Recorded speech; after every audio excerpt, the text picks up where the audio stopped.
Hi, my name's Kyle. This is Bert. This week we're going to go over a quick dynamic warm-up sequence and kind of the benefits of doing a warm-up. Last week Amber talked about foam rolling. Even went through a quick sequence you can go through prior to meeting your trainer. This warm-up that we're going to go over should be done following the foam rolling sequence. Just to really take advantage of the greater tissue length that you get with the foam rolling and to get a little bit more out of the warm-up. So the first movement we're going to go over is the supine glute bridge. With the hip bridge, Bert's going to have his feet flat on the ground. He's going to have a 90-degree angle in his knee. He's going to lift his hips up using his glutes. Should be squeezing the glutes hard at the top. What we don't want, come back down, we don't want to bridge up and extend through our lumbar to get that hip extension. We want to use our glutes. As we get proficient at this movement, we're going to bridge up, then we're going to reach across, kind of back and over as far as we can. We're going to get a big stretch through the slat muscle, a place where a lot of people are tight. So that's the hip bridge. Okay.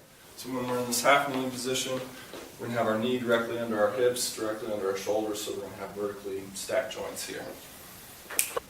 Out of this half kneeling position, we're going to work on thoracic rotation. So from here, Bert's going to bring both hands out front. Okay? We're going to bring this hand back behind us, rotating through our upper back, not through our lumbar or our hips. We're going to follow this hand with our eyes. Really going to work on creating separation between our shoulders, getting that big stretch through our chest, and then back to center.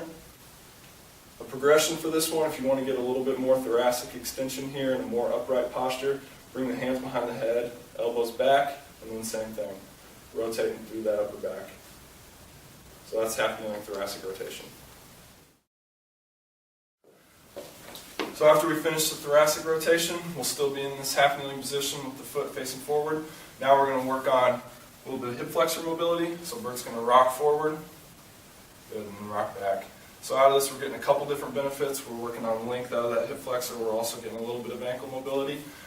When Bert's rocking forward here, he really needs to fire this glute hard and keep this hip extended. He doesn't want to extend here through his low back.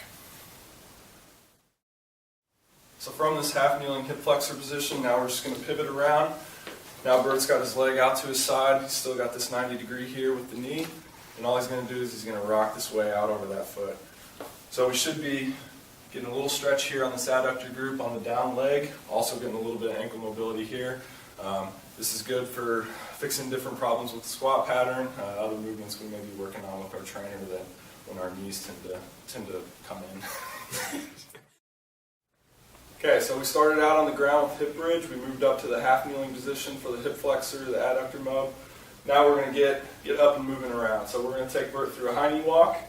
Okay, on the basketball court or by the synergy system, he's just pulling his knee up as high as he can towards the chest.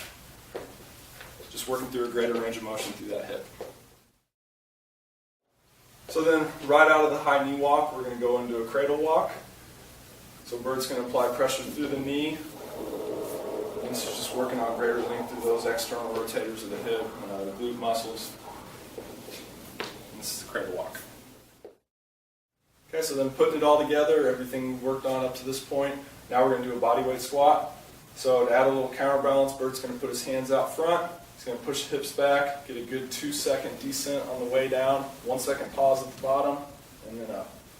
Let's do 2 more. The dynamic warm-up we went through today, along with the foam rolling sequence Amber covered last week, be a very important component of your workout program and kind of help you get the most out of your training sessions, both with your trainer and on your own when you come in.